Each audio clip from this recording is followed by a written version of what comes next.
সকাল এবং বিকাল টাইমে সবসময় কিন্তু সকালের জলখাবার তৈরি করে দেওয়া হয় না, তাই মই ফাঁকা টাইমে আজকে বানিয়ে নিলাম কাটা নিমকি অর্থাৎ ঝুরা নিমকি বানিয়ে রাখি দিলাম। আর খাবার কিন্তু একদম দোকানের নিমকিগুলোর থাকে কোনো অংশে কম যাবে না।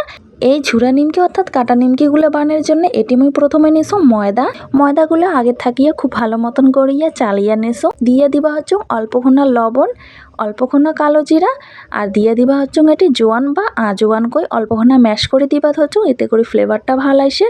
আর আজওয়ান কিন্তু হজম শক্তি বাড়ায়।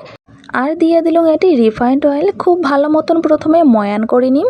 নিমকি বানার ক্ষেত্রে কিন্তু খুব ভালো মতন করি এই ময়ানের কাজটা করে নেওয়া হবে।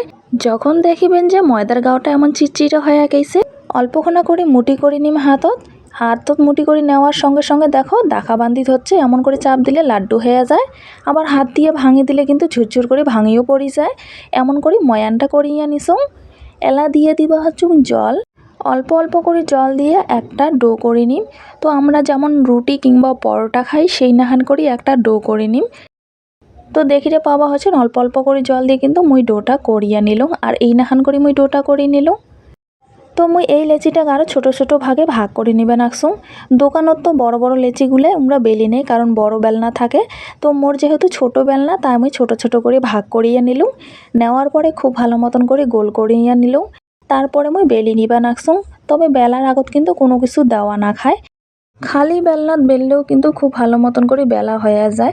তবে তোমরাগুলোর অসুবিধা হলে অল্পক্ষণ ময়দা ছড়িয়ে দিবার পান, তবে ময়দাটা না ছড়িয়ে দেওয়াটাই ভালো।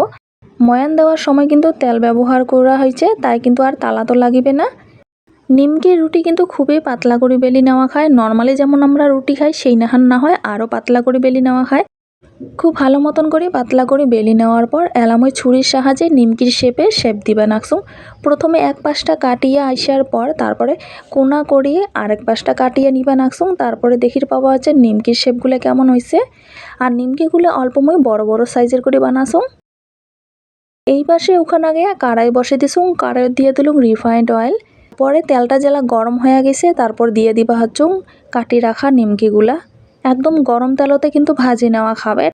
তেলটা যদি খুব ভালো মতন করে গরম না হয় তাহলে কিন্তু নিমকিগুলো ফুলির না হয়। তেলটা যদি গরম হয়ে যায় তাহলে কিন্তু তাড়াতাড়ি ফুলি ওঠে। দেখতে পাওয়া হচ্ছে কেমন করে ফুলি উঠছে সবগুলো নিমকিয়ে। তো অনবরত খাটি নয়া কিন্তু মুই ভাজিয়া নিলুম নিমকিগুলো একদম মিডিয়াম আঁচে, একদম হাই ফ্লেমও না হয়, মিডিয়াম আঁচে মুই ভাজিয়া নিলুম। খুব তাড়াতাড়ি ভাজা হয়ে যায় নিমকিগুলা। আর নিমকি ভাজার সময় মুই তোমরাগুলো কম যে রিফাইন্ড অয়েলে ভাজি নিবার, কারণ এটি সর্ষের তেলটা ব্যবহার না করাটাই ভালো। সর্ষের তেল দিয়ে রাঁধলে কিন্তু সর্ষের তেলটা অল্প না গুণ দেয় নিমকিগুলা, তাই মুই তোমরাগুলো কম যে রিফাইন্ড অয়েলে ভাজি নিবার। তো এগুলা নিমকিও খুব ভালো মতন করে ভাজিয়া নিয়েছো, একদম মিডিয়াম আছে লাল লাল করে ভাজি নিয়েছো। আর কেমন ফুলি উঠিছে দেখিতে পাওয়া হচ্ছেন। তো মোর সবগুলো নিমকি এমন করে ভাজিয়া নিম। তো মোর সবগুলো নিমকি ভাজা হয়ে গেছে দেখিতে পাওয়া হচ্ছেন। আকারে অল্পক্ষণ ছোট বড় হলেও কিন্তু নিমকিগুলো কিন্তু স্বাদে দোকানের নিমকি থেকে কোনো অংশে কম যাবে না। আর এই নিমকিগুলো কিন্তু অনেক দিন পর্যন্ত ভালো থাকে, তাই আমি অল্পক্ষণ বেশি করে ভাজিয়ে নিলাম। কারণ সন্ধ্যা সকালে চা খাবার টাইমে কিন্তু একটা যে কোনো খাবার বস্তু লাগে, তাই আমি বানিয়ে রাখলাম এই নিমকিগুলা। আর ভিডিওটাও শেয়ার করলাম তোমরাগুলার নগদ। তো আশা করুন আজকের রেসিপিটা তোমরাগুলা ভাল লাগিল। যদি ভাল লাগে থাকে লাইক কমেন্ট শেয়ার করে দিবেন, পাশে থাকবেন সাবস্ক্রাইব করিয়া। আর সম্পূর্ণ ভিডিওটা দেখার জন্য ধন্যবাদ।